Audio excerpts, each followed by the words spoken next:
পাথারকান্দিতে model policing কাণ্ডে airgun ব্যবহারকারী সহ গ্রেফতার 4। ঘটনার নেপথ্যের রহস্য উদ্ঘাটনে পুলিশের তদন্ত। শ্রীভূমি জেলার পাথারকান্দির নালুগাঁও এলাকায় সংঘটিত চাঞ্চল্যকর মডেল পুলিশিং এর ঘটনায় নতুন তথ্য সামনে এসেছে। তদন্তে জানা গেছে ওই ঘটনার সময় আতঙ্ক সৃষ্টি করতে একটি এয়ারগান ব্যবহার করা হয়েছিল। এই ঘটনায় পাথারকান্দি থানার পুলিশ এয়ারগান ব্যবহারকারী মূল অভিযুক্ত সহ মোট 4 জনকে গ্রেফতার করেছে। গ্রেফতারদের আদালতে পাঠানোর পাশাপাশি ঘটনার প্রকৃত কারণ উদ্ঘাটনে জোরদার তদন্ত চালিয়ে যাচ্ছে পুলিশ। উল্লেখ্য, সম্প্রতি নালুগাঁও এলাকায় গরু চুরির সন্দেহে 2 যুবকের উপর একদল যুবক নির্মম নির্যাতন চালানোর একটি ভিডিও সামাজিক মাধ্যমে ভাইরাল হয়ে পড়ে। ভিডিওতে দেখা যায় আইন নিজের হাতে তুলে নিয়ে অভিযুক্তরা 2 যুবককে মারধর ও হেনস্থা করছে। বিষয়টি প্রশাসনের নজরে আসতেই সক্রিয় হয়ে ওঠে পাথারকান্দি পুলিশ। ভাইরাল ভিডিও সূত্র ধরে তদন্ত শুরু করে পুলিশ। ভিডিও ফুটেজ বিশ্লেষণ করে একে একে অভিযুক্তদের শনাক্ত করা হয় এবং পরে তাদের গ্রেফতার করা হয়। তদন্তে আরও জানা যায়, ঘটনার সময় আগ্নেয়াস্ত্র সদৃশ একটি এয়ারগান প্রদর্শন করে ভীতি সৃষ্টি করা হয়েছিল। অভিযানের সময় প্রথমে এয়ারগান ব্যবহারকারী ব্যক্তিকে আটক করা হয়।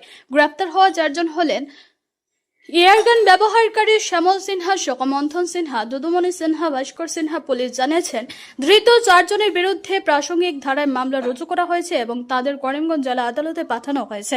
তবে তদন্ত কেবল গ্রেফতারের মধ্যে সীমাবদ্ধ নয়। কেন ওই 2 যুবকের উপর এমন হামলা চালানো হলো, এর পেছনে ব্যক্তিগত শত্রুতা, ভুল সন্দেহ নাকি অন্য কোনো উদ্দেশ্য ছিল, সেই বিষয়গুলো খতিয়ে দেখছে পুলিশ।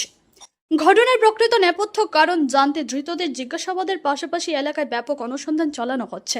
ঘটনার পর নালুগাঁও ও আশপাশের এলাকায় উত্তেজনা বিরাজ করলেও পুলিশের দ্রুত পদক্ষেপ এবং এয়ারগান ব্যবহারকারী সহ 4 অভিযুক্তকে গ্রেপ্তারের ঘটনায় স্থানীয় সচেতন মহল স্বস্তি প্রকাশ করেছে। আমি এফআইআর এখন পাইছোঁ। পাথাৰকান্দি থানাৰ অন্তৰ্গত নালুগাঁও থানাতে হৈছিলে।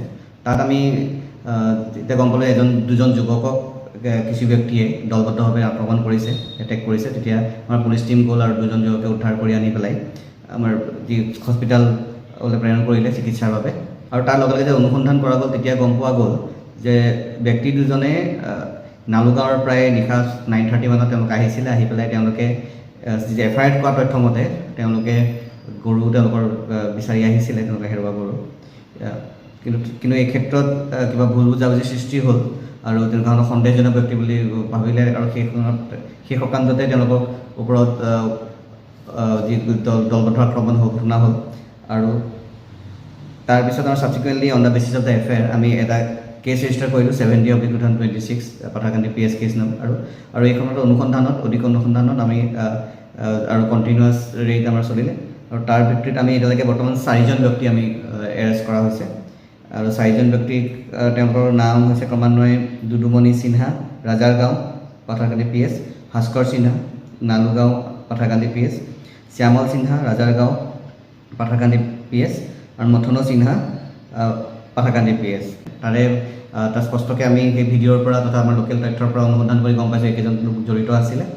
আৰু তাৰ লগতে যিজন এটা এয়াৰগান ইউজ হোৱাও আমি দেখা পাইছিলোঁ, সেই ব্যক্তিজনটোক বৰ্তমান কৰায়ত্ব কৰা হৈছে। আৰু এই ক্ষেত্ৰত সেই ব্যৱহাৰ হোৱা কিবা ধৰণৰ অস্ত্ৰ আছিল নেকি আৰু তাৰ উদ্ধাৰৰ বাবে তথা জড়িত অন্য ব্যক্তি যি আছে তেওঁলোকৰ কৰায়ত্বৰ বাবে আমাৰ অনুসন্ধান চলি আছে। যোন ব্যক্তি জড়িত আছে আমি আইনগতভাৱে যি ব্যৱস্থা আছে সেইখিনি ল'ম। তাৰ লগতে কি সকান্ত কিহৰ কাৰণে ঘটনাটো হ'বলৈ পালে, একচুৱেলি কি ঘটনা আছে, কিহৰ কাৰণে সূত্ৰপাত হ'ল, কেনেকৈ ঘটনাৰ আৰম্ভণি হ'ল, তাৰ ক্ষেত্ৰত আমি অনুসন্ধান চলাই আছোঁ।